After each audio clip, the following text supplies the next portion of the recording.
Timbalan Menteri bagi Kementerian Luar Negeri untuk menjawab. Bismillahirrahmanirrahim. Assalamualaikum warahmatullahi wabarakatuh. Salam sejahtera dan salam Malaysia Madani. Terima kasih Puan Yang di-Pertua kerana memberi ruang kepada saya untuk menjawab perkara-perkara yang berkaitan dengan Kementerian Luar Negeri dalam sesi penggulungan perbahasan usul menjunjung kasih ke atas titah diraja dalam Dewan Yang Mulia ini.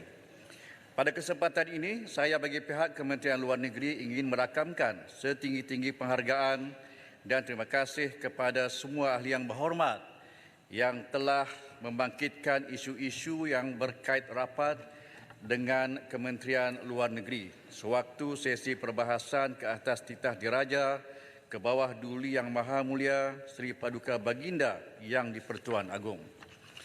Puan Yang di-Pertua, Kementerian Luar Negeri merupakan peneraju dasar luar Malaysia dan bertanggungjawab untuk mempertahankan kedaulatan serta memelihara kepentingan negara di peringkat antarabangsa melalui pengukuhan hubungan diplomatik dengan negara-negara asing serta penglibatan aktif dalam badan-badan antarabangsa. Pada masa yang sama, Kementerian Luar Negeri juga memastikan supaya pelaksanaan dasar luar Malaysia turut mencerminkan aspirasi kerajaan dalam membangunkan Malaysia Madani sebagai usaha mengangkat martabat Malaysia di persada dunia. Sehubungan dengan itu, kementerian ini sentiasa komited dan berusaha untuk mengukuhkan hubungan diplomasi dua hala atau dengan izin bilateral relations, memartabatkan Malaysia sebagai sebuah negara yang berpengaruh dalam wacana pelbagai hala, yakni multilateral, mengukuhkan kerjasama ASEAN, mempertahan kedaulatan dan integriti wilayah maritim, memelihara dan melindungi kebajikan rakyat Malaysia di luar negara, serta mengukuhkan institusi dan meningkatkan daya upaya modal insan. Dunia kini berhadapan dengan cabaran geopolitik global dan serantau yang semakin tidak menentu, serta persaingan kuasa-kuasa besar yang semakin sengit. Meskipun demikian, Kementerian Luar Negeri sentiasa mempertingkatkan usaha dalam mempertahankan kepentingan negara serta terus menjadi suara utama dalam memperjuangkan keadilan dan keamanan sejagat. Dalam hal ini, konflik Palestin-Israel yang masih berlarutan merupakan salah satu isu yang terus menjadi keutamaan dan tumpuan kerajaan. Puan Yang di-Pertua, Yang Berhormat Shah Alam, Larut, Ledang, Rantau Panjang, Pasir Gudang, Jelutung, Tumpat, Kapar, Pokok Sena, Arau, Sik, Kuantan, Marang dan Jerai telah menunjukkan keprihatinan dan kegusaran ke atas isu Palestin semasa sesi perbahasan Dewan Rakyat yang telah berlangsung. Isu-isu yang dibangkitkan oleh ahli-ahli yang berhormat termasuk pendirian dan tindakan negara, usaha mencapai gencatan senjata, penyaluran bantuan kemanusiaan dan peranan Malaysia dalam mengheret Israel ke muka pengadilan, khususnya Mahkamah Keadilan Antarabangsa ICJ. Memandangkan isu-isu yang dibangkitkan merangkumi pelbagai aspek, izinkan saya mengulas perkara ini secara terperinci bagi memberikan gambaran yang lebih menyeluruh berhubung pendirian, komitmen dan tindakan kerajaan Malaysia dalam memperjuangkan hak-hak asasi Palestin serta penyaluran sumbangan dan bantuan berterusan kepada rakyat Palestin. Seperti yang telah seringkali dilaung-laungkan oleh kepimpinan negara, pendirian Malaysia tentang isu Palestin tidak pernah berubah dan kekal sejak dari dahulu lagi. Malaysia kekal dengan pendekatan berprinsip iaitu menyokong pengembalian hak mutlak bebas kepada rakyat Palestin daripada pendudukan haram Israel, pengembalian hak tanah yang telah dirampas dan hak pembentukan sebuah negara Palestin yang merdeka dan berdaulat berdasarkan garis sempadan pra 1967 dengan Baitul Maqdis Timur sebagai ibu negara dan diterima sebagai anggota penuh Pertubuhan Bangsa-Bangsa Bersatu PBB. Pendirian Malaysia ini bukan hanya bermula pada 7 Oktober 2023, tetapi ia bertitik tolak kepada perjuangan Palestin yang ditindas oleh rejim Israel sejak 75 tahun yang lalu. Malaysia akan terus lantang dan dalam menyuarakan 6 tuntutan utama. Kalau mukadimah. Sebab isu Palestin. Sekejap, boleh ya? Sekejap. Malaysia akan terus lantang dalam menyuarakan 6 tuntutan utama, iaitu yang pertama, gencatan senjata serta merta dan bantuan kemanusiaan. Kedua, menghentikan aktiviti penempatan oleh Israel dan tindakan keganasan penduduk haram atau dengan izin settler. Ketiga, menghentikan serta merta pemindahan orang awam Palestin secara paksa. Keempat, siasatan ke atas semua pelanggaran undang-undang antarabangsa melalui institusi perundangan antarabangsa. Kelima, menyokong inisiatif keamanan Arab dan rundingan penyelesaian dua negara berdasarkan garis sempadan PRA 1997. Dan yang keenam, memerangi peningkatan global dalam Islamofobia. Sehubungan dengan itu, Malaysia sentiasa konsisten dalam menegaskan pendirian negara, termasuk mengeluarkan kenyataan-kenyataan dalam mesyuarat-mesyuarat dua hala dan pelbagai hala seperti di PBB, Pertubuhan Kerjasama Islam OIC, Pergerakan Negara-Negara Berkecuali 6, Persatuan Negara-Negara Asia Tenggara ASEAN dan mana-mana platform dua hala dan pelbagai hala dengan izin multilateral bagi memperjuangkan isu Palestin dan mengheret Israel ke muka pengadilan.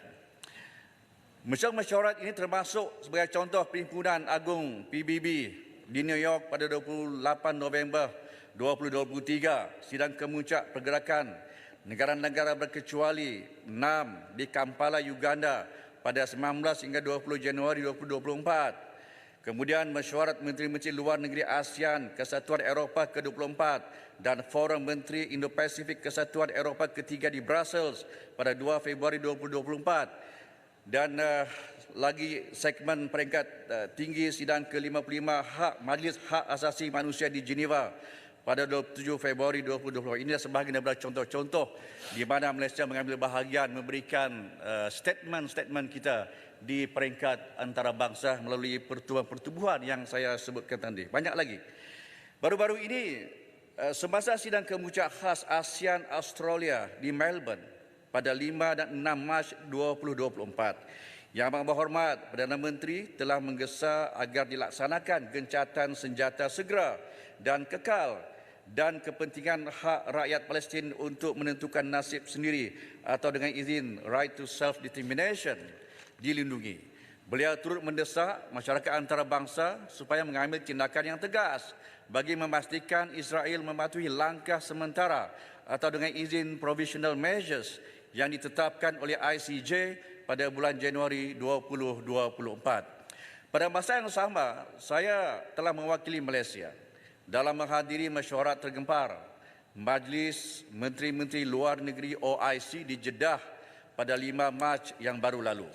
Semasa mesyuarat tersebut, saya juga telah membuat gesaan agar gencatan senjata serta merta dan kekal dilaksanakan bagi memastikan bantuan kemanusiaan diberikan tanpa sekatan dan seterusnya menamatkan bencana kemanusiaan yang dihadapi oleh rakyat Palestin di Gaza, terutamanya menjelang bulan mulia Ramadan yang bermula malam ini. Saya juga telah menyampaikan kenyataan negara mengenai usaha-usaha yang dilakukan oleh Malaysia menerusi kempen diplomatik dan undang-undang di pelbagai platform antarabangsa bagi menuntut keadilan buat Palestin. Berhubung usaha menjadikan Palestin sebagai anggota penuh PBB yang telah dibangkitkan oleh Yang Berhormat Pasir Gudang, Malaysia sejak sekian lama telah menyokong penubuhan negara Palestin yang bebas dan merdeka serta menyokong hasrat Palestin untuk menjadi negara anggota penuh PBB. Malaysia percaya penerimaan Palestin sebagai anggota penuh akan membantu mencapai solusi jangka panjang dan mewujudkan sebuah negara Palestin yang aman, bebas dan merdeka. Yang Berhormat Menteri Luar Negeri telah secara konsisten menyampaikan pendirian Malaysia yang jelas ini di setiap pertemuan dua hala dengan pemimpin-pemimpin dunia lain dan menekankan kepentingan bagi negara-negara kuasa besar untuk memberikan kepimpinan politik serta moral dalam mencari jalan penyelesaian kepada konflik Palestin. Pada 23 Januari yang lepas, Yang Berhormat Menteri Luar Negeri semasa menyampaikan kenyataan negara di Majlis Keselamatan PBB mengenai situasi di Timur Tengah termasuk isu Palestin telah menggesa Majlis Keselamatan untuk menerima Palestin sebagai negara anggota PBB. Sebagai tanda simbolik yang bagi menyuarakan aspirasi rakyat Malaysia, menuntut keadilan dan keamanan di Palestin, Yang Berhormat Menteri Luar Negeri juga telah menyerahkan koleksi postcard yang ditandatangani oleh Barisan Jemaah Menteri kepada Setiausaha Agung PBB, Tuan Yang Terutama Antonio Guterres yang menggesa Palestin diterima sebagai negara anggota penuh PBB. Menteri, boleh tanya tak berkaitan? Tadi tahniahlah sebab kerajaan telah mengusahakan untuk Palestin diisytiharkan sebagai sebuah negara yang sah. Persoalannya, adakah Malaysia juga menganggap Israel salah sebuah negara? Mana two-state solution? Is that polisi kerajaan? Kita berbicara soal Palestin, okay? Kita memang tak pernah berkompromi. Kita tak ada hubungan diplomatik dengan Israel selama ini. Jadi kita kekal untuk memperjuangkan Palestin dikembalikan hak mereka sebagai sebuah negara yang berdaulat dan merdeka, insya-Allah. Ya, Jelasan. Arau. Ya, Yang Muhammad. Jawab tadi hebat tau. Gah satu dunia. Tapi saya ni suka tengok berita tiap-tiap malam. CNN, Al Jazeera tiap-tiap malam. Kemudian saya tengok juga daripada Bernama dan sebagainya. Tiap-tiap malam tak pernah miss. Saya tak dengar pun kenyataan daripada kerajaan Malaysia berhubung dengan Palestin, berhubung dengan apa. Apakah Yang Muhammad nak cadang supaya media yang berhormat itu keluarkan dan perluaskan pandangan dan berdirian kerajaan Malaysia. Nampaknya gah di petang ini, tapi Yang Muhammad saya tak nampak. Saya dah kesal, saya kata apa kerajaan Malaysia buat sekarang. Jadi bolehkah Yang Berhormat gahkan perjumpaan menteri dengan Setiausaha Agung, Yang Berhormat berucap di mana, gahkan. Kalau Yang Berhormat tak ada orang untuk pandai buat TikTok dan sebagainya, boleh minta nasihat. Terima kasih. Muhammad, boleh saya sabar, saya bagi luang pada pendang dulu. Tak apa khabar. Teruskan. Terima kasih Yang Berhormat Timbalan Malam Menteri Kimanis. Saya nak bangkitkan isu ini kerana bila kita tahu Israel ini sebenarnya tak wujud sebelum ini. Tapi disebabkan tak ada dalam peta dunia Israel ini tak wujud. Ingatlah, siapa yang menyokong kezaliman ketidakadilan yang dilakukan oleh Israel ini, mereka ini adalah orang yang serupa dengan political animal. Jadi sekarang ni rakyat Palestin tengah berjuang untuk mempertahankan tanah air mereka. Sedang mempertahankan hak mereka, tanah mereka. Jadi dalam keadaan kita nak masuk dalam bulan Ramadan ini, mereka hanya tunggu bila saat kematian akan sampai. Mereka tak akan keluar daripada tanah air mereka di tanah Brazil, di tanah Palestin, khususnya Gaza. Mereka ni tunggu saat kematian. Tapi sebelum tu mereka perlu kepada makanan. Adakah kerajaan nak buat lagi? Sebab bila kita sebut kita mengiktiraf negara Palestin, negara Palestin ini dia keseluruhan sampai ke Israel, mana Israel tak ada lah apa ni. Jadi kita minta kerajaan buat satu keputusan untuk nak bantu mereka. Tak akan ada masa mereka nak cari makan lah buat masalah. Mereka hari-hari ditimpa dengan batu, dengan peluru, dengan apa semua. Budak-budak, orang tua, orang wanita, orang Kristian, orang Islam dibunuh oleh Israel ini. Kena ingatlah, tidak kira agama yang mati di Palestin sekarang ni. Ini adalah kezaliman dan kejahatan Israel yang amat. Jadi kita minta kerajaan buat satu keputusan melalui kabinet untuk membantu mereka ketika bulan Ramadan ini untuk menghantar seberapa banyak makanan, walaupun saya tahu secara sengap tadi seperti mana disebut oleh Pak Arau, benda ni kerajaan ada buat hantaran makanan tapi sedikit, tapi tak disebarkan. Kenapa? Takut apa? Jangan takut. Kita membantu orang yang dizalimi, orang yang dalam kesusahan. InsyaAllah Allah akan bantu kita balik. Jadi umum ni kita hantar lagi beberapa kapal. Kita guna kapal-kapal angkatan tentera kita pergi hantar makanan-makanan itu nak bantu mereka ketika bulan Ramadan ini. Mereka nak makan malam ya, siang dia tak makan dah. Okey, wallahu alam. Adakah kerajaan berhasrat untuk melakukan ini? Ini soalan saya. Menteri. Baik. Saya ucapkan tahniah kepada Wisma Putra kerana minggu lalu bercakap di PBB berkenaan dengan penghapusan pemansuhan kuasa veto dalam PBB, UN Security Council dengan izin. Dan saya difahamkan dulu 2 tahun lalu Yang Mohamed Bera pun masa dia menyampaikan ucapan di PBB pun beliau mengatakan yang sama. Jadi saya anggap ini satu pendirian yang sama, konsisten yang diteruskan oleh kerajaan pada hari ini. Cuma bilakah Yang Mohamed Perdana Menteri akan bercakap tentang hal ini? Saya tak dengar lagi dari mulut beliau. Yang pertama. Yang kedua, memandangkan kita lihat ada konfigurasi baru golongan ataupun negara-negara yang menyokong Palestin, iaitu negara-negara daripada latar belakang Latin Amerika ataupun Sepanyol, bukan negara Islam. Jadi apakah Malaysia bercadang akan ada satu kerjasama yang lebih rapat dengan negara-negara ini untuk memperjuangkan isu Palestin ini selain daripada OIC ataupun negara Arab? China telah menawarkan pendirian yang amat bagi saya penting, iaitu condemnation ataupun menentang kezaliman Israel dan Amerika ke atas Palestin. Jadi apa perancangan Wisma Putra, a new diplomatic role kita dalam hal ini? Terima kasih. Puan Speaker, Terima kasih pada Timbalan Menteri. Boleh? Sikit je, berkaitan Palestin juga. sila-sila. Okey. Terima kasih pada Timbalan Menteri. Tadi kami baru buat pertemuan dengan kedutaan daripada Mesir.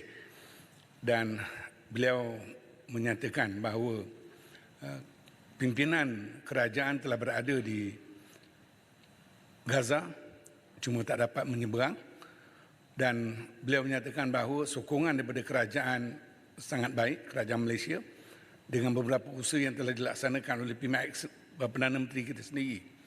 Cuma kalau boleh dia kata sempena bulan Ramadan ni pertingkatkan sumbangan, dan apakah tindakan-tindakan di peringkat kita dan juga NGO yang ada di dalam Malaysia ni untuk memastikan bahawa rakyat di Gaza tu yang berada dalam keadaan nak berpuasa besok, untuk kita sampaikan sumbangan-sumbangan kepada rakyat Malaysia ke sana. Terima kasih. Terima kasih kepada ahli-ahli yang berhormat yang telah menyuarakan pandangan-pandangan, dan semua pandangan-pandangan tersebut merupakan pandangan-pandangan yang amat baik untuk memastikan peranan kita itu harus kelihatan. Arau, saya baru balik daripada Rafah, sebagaimana Sri Gading utarakan tadi benar. InsyaAllah kita akan datang. Kita bawa seat untuk ke Kedah. Jadi giliran Arau nanti akan sampai. Tunggu giliran. Okey. Waktu kami berada di Rafah sana, saya telah pun ditemu ramai oleh media asing. Al-Qahirah News dan Extra News. Dan saya percaya telah pun dipublish dan juga dihebahkan. Begitu juga statement saya ketika saya bertemu dengan rakan sejawat saya di Kahirah. Timbalan Menteri Luar Negeri juga dihebahkan di media di Mesir. Jadi maknanya apabila kita pergi ke luar negara, international media akan pick up news kita juga. Walaupun mungkin orang Malaysia tak nampak, tetapi kita di Malaysia juga kita akan hebahkan. Kita ada media arus perdana yang kita gunakan. Sekarang ini memang kita hebahkan seluas-luas mungkin juga. Jadi saya setuju dengan pandangan pendang untuk maklumat Ops Ehsan. Pada ketika ini, kita sedang berusaha untuk menghantar sebanyak 100,000 pek makanan yang sedang diusahakan. Waktu ini 100,000 pek makanan. Dan insyaAllah kita akan tambah lagi. Dan untuk makluman semua, kita sedang dalam perbincangan secara dekat bagaimana untuk menghantar lagi bantuan-bantuan daripada Malaysia melalui kapal laut. Tidak menggunakan kapal udara, tetapi menggunakan kapal laut. InsyaAllah ini semalam juga saya bertemu dengan Duta Mesir. Ini juga kami telah bincangkan juga. InsyaAllah Malaysia akan terus konsisten untuk menghantar bantuan kita sampai ke Gaza. Mudah-mudahan di bulan Ramadan Al-Mubarak ini, bantuan yang saya sebutkan tadi akan dapat masuk secepat mungkin untuk diberikan kepada mereka yang sedang menderita kelaparan pada waktu ini. Ya, layak duduk di Kementerian Luar. Memang tahniah, saya ucapkan tahniah layak di Kementerian Luar. Saudara saya. Terima kasih. Timbalan Menteri. Macam apa lagi? Apa tu? Okey. Memang kita akan sentiasa menyuarakan penentangan kita terhadap kuasa veto ini. Kita tak pernah bersetuju pun. Ini adalah kenyataan kita di peringkat antarabangsa supaya mereka melihat kepentingan kemanusiaan itu melangkaui soal politik sebenarnya. Itu sebabnya apabila kita berbincang dengan mana-mana pertubuhan luar seperti EU umpamanya, banyak negara-negara barat sekalipun, kita bincang, mereka juga sedia berbincang dengan isu yang sama. It's beyond soal keagamaan, soal politik. Jadi kita ini adalah platform antara bangsa yang kita akan manfaatkan sebaik mungkin. 6 umpamanya. Banyak negara itu bukan negara Islam, tetapi ahli dalam 6. PBB demikian juga. Jadi banyak kita akan gunakan platform ini untuk menyuarakan kebimbangan bersama. It's a common concern antara kita juga semua dengan negara barat dan apa juga, termasuk juga China sekalipun. Pak Mengusi. Ya Muhammad. Boleh. Oh, macam. Sikit. Okey. Okey. Muhammad. Kita tahu langkah boycott divestment sanction BDS gerakan ini berjaya di Malaysia. Banyak syarikat-syarikat yang bersangkut paut dengan Israel dan Amerika menggelupur ketika ini. Cuma saya nak minta Wisma Putra, ada satu ketetapan dan pendirian bersama dengan Kementerian Belia Sukan agar menyeru badan-badan sukan antarabangsa menghalang Israel daripada terlibat menyertai sukan-sukan ini. Kalau mereka boleh buat terhadap Rusia, kenapa tidak kepada Israel? Jadi saya nak minta Wisma Putra bantu. Terima kasih. Dalam bidang sukan ini nanti kita ada maklumat secara resmi, kita akan bagi pandangan kepada mana-mana kementerian terlibat, mana-mana agensi. Kalau perlukan pandangan kita akan bagi pandangan yang sewajarnya supaya jangan melanggar dasar kita. Pendirian kita selama ini kita mengutuk kekejaman Israel dan harus kita konsisten dalam apa juga tindakan-tindakan kita, insya-Allah. Terima Ya, Timbalan Menteri sedikit. Pertama saya nak ucap terima kasih kerana jemput saya bersama dalam rombongan ke lintasan Rafah sana. Saya melihat ada dua perkara besar ya, yang ketika mana kita sedang membantu Palestin itu sendiri. Yang pertama dari segi lobby kita dan juga advokasi di peringkat antarabangsa supaya Palestin itu diberi kemerdekaan penuh dan yang maknanya mutakhirnya perlu dihentikan segala peperangan di sana. Yang kedua dari segi bantuan kemanusiaan. Jadi saya nampak banyak kerja-kerja yang perlu dibuat oleh Wisma Putra. Jadi soalan saya, adakah Wisma Putra bersetuju kalau dibentuk satu jawatan kuasa khas ataupun kuasa pelobi dan pelaksana yang melibatkan pelbagai pihak, bukan hanya pegawai kementerian bawah di Wisma Putra, bahkan termasuk daripada NGO, termasuk mungkin daripada di kalangan parti berbangkang, supaya kita dapat menyusun kedua langkah ini lebih kemas supaya berterusan kerja kita dan tidak hanya bermusim ketika ini. Yang kedua, Timbalan Menteri, dalam soal tadi perkara disebut antara tuntutan kita adalah penyelesaian dua negara, iaitu Persempadan 1967. Di perkara ini saya melihat ada keperluan untuk kita menyemak kembali. Kita balik kepada apa yang diberi cadangan lama oleh pimpinan Palestin, Yasir Arafat. Dia tidak bersetuju bahawa Persempadan itu adalah 1967, bahkan 1948, yang mana negara asal Palestin itu. Jadi itu antara yang perlu diperhalusi lagi oleh Wisma Putra supaya kita tepat bagaimana kita nak buat tuntutan kepada kemerdekaan Palestin yang sepenuhnya. Terima kasih Menteri. Timbalan Menteri. Saya boleh ledang. Ledang, sila ledang. Tapi bagi Kak Tumpat dulu, Tumpat bangun dulu. Tumpat silakan. Okey. Boleh ya? Terima kasih Ledang. Terima kasih Perdana Menteri. Saya kira kita baru saja menyambut Hari Wanita dan besok kita akan menyambut Ramadan. Di seluruh dunia mereka sedang mengadakan satu march ya untuk ceasefire bagi Gaza untuk Ramadan. Jadi adakah yang Berhormat Timbalan Menteri setuju kalau dewan kita ini kita usulkan untuk membuat satu resolusi dan satu usul untuk kita menghantar dan mengingatkan kembali tentang senjata ini khasnya untuk Ramadan ini kepada Israel supaya kita boleh menikmati Ramadan dengan keadaan aman, kerana hari ini kita nak berpuasa, nak bersahur pun saya terfikir tentang apakah makanan yang dimakan, apakah keadaan yang daripada ibu-ibu dan anak-anak di sana. Jadi saya usulkan supaya Dewan kita boleh membuat satu usul untuk kejahatan senjata kepada Israel bagi keamanan untuk Palestin sekurang-kurangnya dalam bulan Ramadan. Perpandangan Menteri. Terima kasih. Ya. Timbalan Menteri, saya sambut daripada Tumpat tadi sebab saya rasa sebenarnya dalam isu ini benar kita kena berterusan dan tidak berputus asa untuk memberikan bantuan terutamanya dari konteks kemanusiaan dan kita kena terusan dan dia agak lama tempohnya nanti. Tetapi saya rasa pokok pangkalnya ialah kepada isu peperangan. Jadi telah ramai disebut masa kami di Mesir, di Bulan Sabit Merah dan sebagainya, jumpa dengan pesakit-pesakit di hospital Palestin, kita lihat tidak ada kesudahannya. melainkan dengan adanya satu gencatan senjata yang kekal tamatkan peperangan ini. Justru pertama saya setuju dengan cadangan Tumpat supaya ada usul khas yang kita perlu buat untuk kita berikan. Pertama ialah tekanan politik, tamatkan perang, gencatan senjata yang kekal. Yang kedua ialah supaya kita ada satu sokongan padu untuk bantuan kemanusiaan yang akan datang, khususnya dari segi pembangunan semula Gaza. Ini penting kerana nak memberikan satu positif ya kepada rakyat di sana dan juga sokongan padu kepada polisi dasar yang Malaysia telah pun suarakan dengan lantang, iaitu dengan melalui satu program pemulihan semula Gaza. Walaupun peperangan belum habis, walaupun masih lagi terus bantuan kemanusiaan, berikan rawatan, tetapi kita positif untuk lihat bahawa akhirnya nanti mereka akan kembali pulih dan Gaza akan semula naik, kemudian akhirnya boleh wujud sebuah negara bebas Palestin. Terima kasih. Yang Berhormat Timbalan Menteri Puncak Borneo. Saya juga amat bersetuju dengan apa yang disarankan oleh Yang Berhormat Tumpat. Tetapi pada masa yang sama saya juga mohon supaya Kementerian Luar Negeri membuat satu hala tuju bersama dengan Kementerian Ekonomi dan kementerian yang berkaitan untuk melihat di dalam negara kita ini mengenai isu boikot di mana syarikat-syarikat yang dikatakan terlibat dengan bantuan kepada negara Israel. Tapi sebenarnya kalau kita melihat daripada segi pegangan dana, sebagai contoh syarikat Coca-Cola.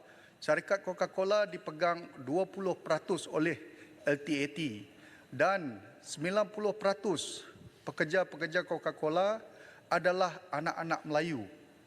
Jadi akibat boikot ini, kalau dia terlalu parah, dia boleh menyebabkan syarikat ini tutup. Dan 90% anak-anak Melayu ini akan kehilangan pekerjaan. Dan juga saham syarikat 20% yang dimiliki oleh LTAT akan menjadi merudum dan sebagainya. Dan ini bukan saja berlaku kepada syarikat Coca-Cola tetapi seperti syarikat McDonald's, Starbucks dan sebagainya, di mana pegangan-pegangan saham ini adalah pegangan oleh rakyat Malaysia sendiri. Mengapa kita perlu korbankan negara kita? Ya, kita boleh menang dengan boikot, tetapi jangan kita jadi Pak Kadok. Kita sorak tapi tanah kita tergadai. Kita sorak menang. Tapi ini tidak membawa kebaikan kepada negara kita. Kita harus menjaga negara kita sendiri dulu. Kita kena eratkan ekonomi negara kita dahulu sebelum kita membuat perkara yang boleh bisa memusnahkan ekonomi negara kita dan juga menghancurkan peluang pekerjaan kepada negara kita. Saya minta kepada pihak kementerian memperhalusi perkara ini. Terima kasih. Terima kasih. Wahai Menteri, pendek aja. Okey. Ya, terima kasih. Saya melihat banyak usaha telah dilakukan oleh kerajaan khususnya melalui Kementerian Luar Negeri. Yang Berhormat dan Berhormat Menteri terlibat secara langsung. Besok kita mulai bulan puasa. Adakah saya cadangkan kita dengan usaha kerajaan khususnya inisiatif daripada Kementerian Luar Negeri membentangkan satu usul di parlimen kita yang rentas politik iaitu pernyataan rakyat Malaysia melalui parlimen Malaysia ini menyatakan pendirian kita yang bersatu hati dalam soal Palestin ini dan melalui parlimen ini kita menyuarakan hasrat negara kita apa sebenarnya tuntutan kita bagi menyokong perjuangan rakyat Palestin ini. Terima kasih. Menteri, sikit Menteri. Jelutong pun tadi, jelutong disebut tadi tapi saya juga minta peluang. Saya juga mengambil pendekatan memberi bantuan kepada rakyat di Palestin dan dalam perbahasan juga telah saya membawa kepada perhatian Dewan Yang Mulia ini langkah-langkah yang perlu diambil untuk memastikan bekalan makanan dihantar. Seperti yang disebutkan oleh Yang Berhormat Arau, kalau kita lihat CNN, Al Jazeera, rata-rata menunjukkan liputan bahawa rakyat Palestin di sana tidak mendapat bekal makanan. Satu. Dua, pada masa yang sama, apakah pendekatan kerajaan kita berkenaan dengan pelarian Myanmar? kalau kita mengambil pendekatan bersimpati dengan rakyat di Palestin, saya juga memohon kerajaan untuk memberi perhatian kepada pelarian Myanmar yang juga menjadi mangsa pembunuhan di negara mereka dan datang ke sini memohon suaka politik. Terima kasih. Yang Berhormat Timbalan Menteri, sila jawab dan gulung. Sikit lagi. Ini Minta baru bercakap soal isu Palestin ni. Sikit lagi. Banyak isu-isu lain belum sentuh lagi. Saya nak beri soalan. Pendan Apa isu sudah lagi? cakap banyak. Berkenaan dengan kita, nyawa adalah lebih penting. Kita tak boleh buat keputusan berdasarkan ekonomi. Ekonomi inilah menyebabkan mereka jadi zalim. Baik. Yang tu. Itu saya nak abang. Baik. Yang menyebabkan Israel jadi zalim ni macam Amerika. Amerika dia membantu bantuan makanan, tapi di belakang dia memberi senjata kepada Israel, membunuh orang-orang Palestin, membunuh gereja-gereja, membunuh hospital, mengebom hospital yang dikuasai orang Kristian yang nak membantu orang-orang yang dibunuh ni. Ini bukan masalah agama ni. Ini bukan masalah agama. Jadi kita tak boleh tukar nyawa dengan ekonomi. Kalau perlu LTAT perlu tarik saham dia 20%, tarik. Sebab ini perkara yang kita tak boleh kompromi langsung dengan kezaliman yang berlaku oleh bangsa laknatullah Yahudi Israel ini. Sekian, terima kasih. Terima kasih semua. Saya ingin beralih ke isu lain, tetapi kita masih berbicara soal Palestin. Tapi tak apalah, pada mana yang sempat, nanti yang tak sempat saya akan jawab secara bertulis. Ops Ehsan ini bagi pihak kerajaan Malaysia akan terus menyalurkan bantuan-bantuan kita.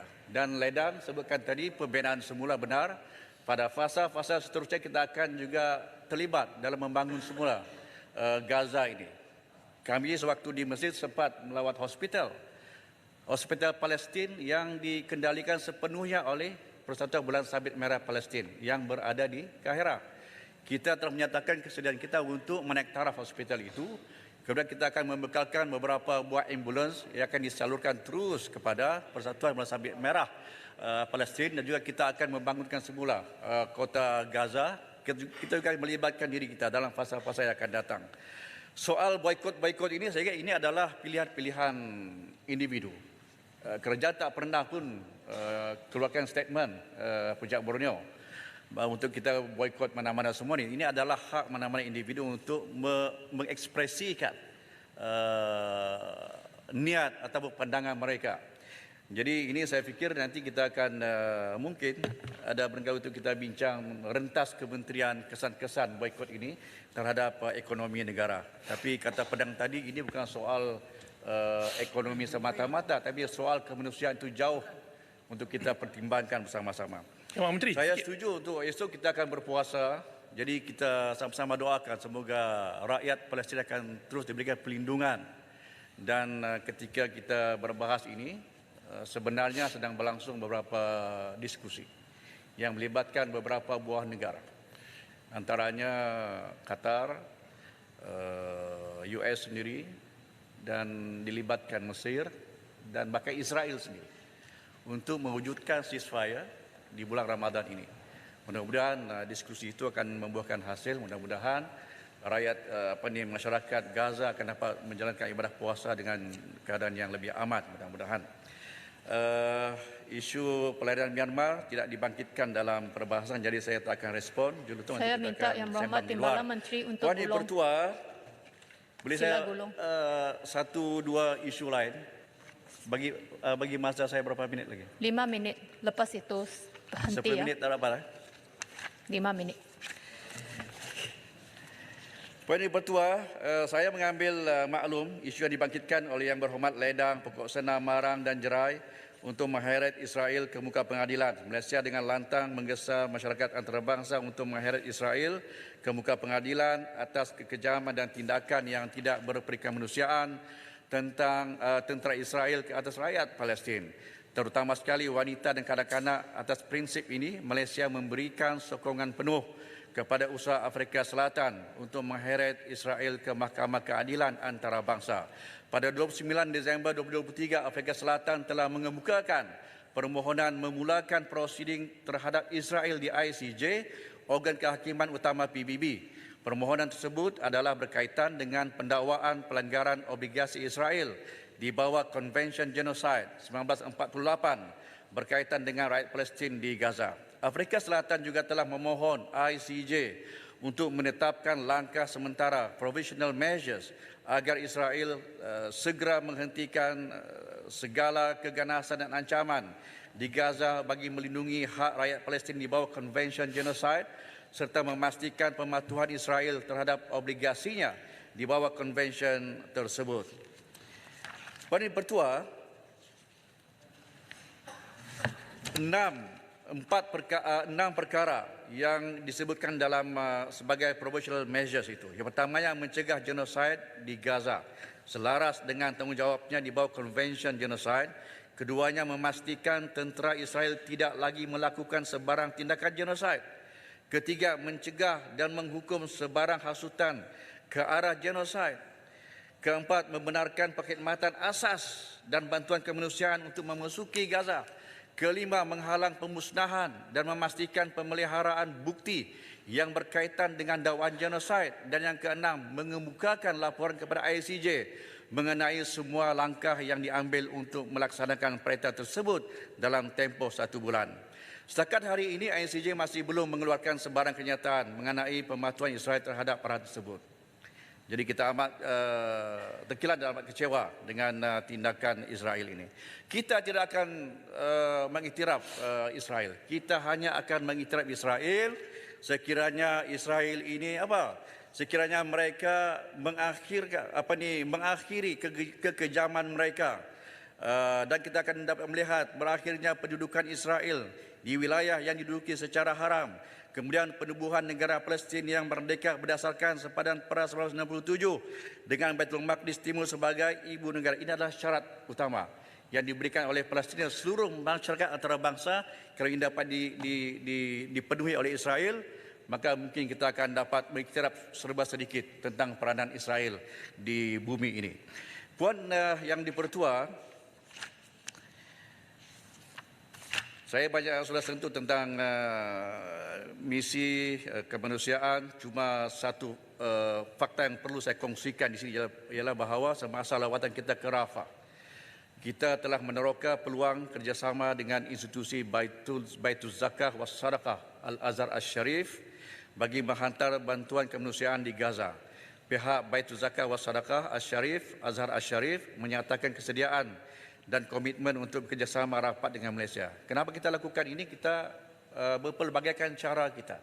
Alternatif kita bagaimana untuk memastikan penyaluran bantuan itu dapat kita buat secara maksimal dan dapat dihantar dan sampai ke Gaza dalam masa yang telah pun ditetapkan. Satu isu lagi yang berkaitan dengan Palestin ialah United Nations Relief and Works Agency for Palestine Refugees in the Near East, UNRWA. UNRWA ini adalah Malaysia merupakan antara negara penyumbang kepada UNRWA. Ini adalah tabung yang ditubuhkan melalui PBB, di mana kita sentiasa komited untuk menyalurkan contribution kita, sumbangan kita kepada UNRWA. Terkini kita telah bersetuju untuk menyalurkan sebanyak 2.1 juta USD sebagai tambahan kepada tabung UNRWA. Dan insya-Allah pada tahun ini kita juga akan mempertimbangkan untuk memberikan lagi sumbangan kita kepada UNRWA ini supaya dana ini dapat dipergunakan untuk membantu rakyat kita di Palestin. Puan Yang Pertua, Yang Berhormat Timur Menteri. Sini. Boleh, sila. Dalam konteks segala usaha yang dilakukan oleh Wisma Putra, saya rasa untuk Palestin, saya rasa kita perlu peka dan sedar tanggungjawab kita untuk memperkasakan semua itu, untuk perkasakan diri sendiri di ASEAN. Saya nak mohon sedikit pandangan sekiranya sempat dalam berapa minit yang ada yang baki, yang mungkin speaker akan bagi, untuk terangkan sedikit sebanyak kesiapsiagaan Malaysia dalam mempengerusikan ASEAN dalam tak lama lagi ini. Terima kasih. Saya baru nak masuk topik ASEAN. Terima kasih Ibu Timur. Ini juga dibangkitkan oleh Yang Berhormat Balik Pulau dan Yang Berhormat Gombak. Untuk makluman Dewan Yang Mulia ini, Kementerian Luar Negeri sedang giat melakukan persiapan untuk Malaysia menggalas tanggungjawab sebagai pengerusi ASEAN pada tahun 2025. Ini merupakan kali keempat Malaysia mempengerusikan ASEAN setelah menggalas tanggungjawab tersebut pada tahun 1977, 2005 dan 2015. Dalam konteks ini, Kementerian Luar Negeri telah menyelaras mesyuarat khas peluncuran kepengurusian ASEAN Malaysia 2025 yang dipengerusikan sendiri oleh Yang Amat Berhormat Perdana Menteri pada 26 Januari yang lepas.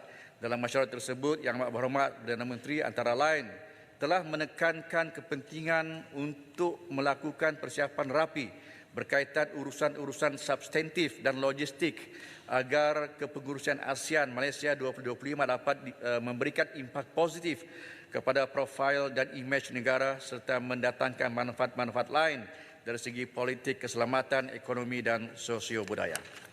Dan kita juga mengharapkan kerjasama daripada semua pihak, termasuk semua ahli-ahli yang berhormat untuk kita menjayakan sama-sama ASEAN Malaysia 2025. Puan Yang Pertua, Yang Hormat, jangan lupa untuk jawab pasal bertinggi ahli dan juga lain-lain kepulauan di Laut Cina Selatan yang sekarang ini mendapat ancaman yang hebat daripada kapal-kapal pengawal daripada China. Jadi Yang Hormat, yang keduanya, Yang Hormat, jawapan Yang Hormat tadi hebat dan Yang Hormat layak menjadi menteri, bukan timbalan menteri. Isu maritim yang dibangkitkan itu tidak dibangkitkan dalam sesi perbahasan. Jadi saya tak akan jawab isu maritim. Betul-betul next time kita akan jawab isu itu. Puan Yang Pertua, demikian saja penjelasan saya mengenai isu-isu yang berkaitan dengan Kementerian Luar Negeri yang dibangkitkan oleh ahli yang berhormat semasa perbahasan ke atas titah diraja pada kali ini. Terima kasih kepada semua ahli yang berhormat yang telah mengambil bahagian, yang telah memberi pandangan, idea dalam isu-isu berkaitan Kementerian Luar Negeri. Terima kasih juga kepada para pegawai Wisma Putra yang telah bertugas-tugas menyediakan jawapan-jawapan kita pada hari ini. Dan akhirnya saya bagi pihak warga Wisma Putra juga ingin mengambil kesempatan untuk mengucapkan selamat menjalani ibadah puasa Ramadan kepada semua ahli yang berhormat dan kepada seluruh umat Islam di Malaysia ini yang akan bermula pada besok hari. Sekian saja. Terima kasih. Assalamualaikum warahmatullahi wabarakatuh. Terima kasih Yang Berhormat Timbalan Menteri Luar Negeri. Ahli-ahli yang berhormat,